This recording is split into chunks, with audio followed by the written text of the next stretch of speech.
Master साहब बहुत romantic आदमी हैं।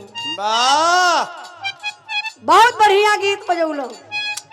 कोनो मेहरारू ब्लाउज पहिरले बा, वाह, ओ ब्लाउजे का नाम रहल हाँ, खोल पिया पहनाओ पिया। बहुत बढ़िया बताओ थोड़ा लोगन के अच्छी शिक्षा देत हुआ।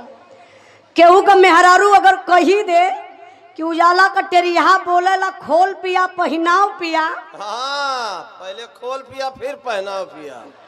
वो ब्लाउजे का नाम है ना। हाँ हो, चला केहू का मेहरारू भैया अगर फोन के जिद कैली तो एक बार इनसे फोन करके जरूर लोगन संपर्क कैली है। अरे फोन से संपर्क मत कर, यहाँ डायरेक्ट भेंट करा दिए।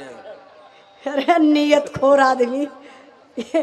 अच्छा देखी ना, आज के जमाना का ब्लाउज चाचा दादा लोगन के जमाना में का चलत रहल। हाँ, नीचे से उठाओ पिया, ऊ का? झुल्ला कमीज।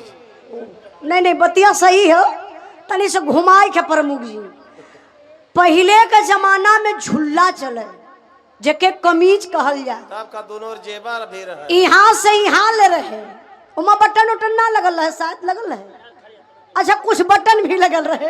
देखी कोनो लड़का और मेहरारू के ब्लाउज का डिजाइन देख के कहत का कहलस मास्टर साहब,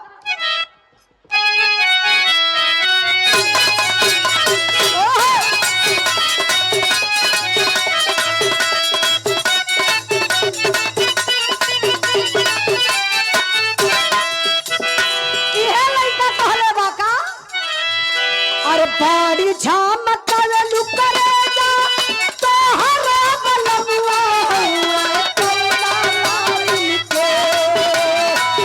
बाड़ी झमक लुकरे जा तोहरा बलमुआ कौला लाइन के। बाड़ी झमक लुकरे जा तोहरा बलमुआ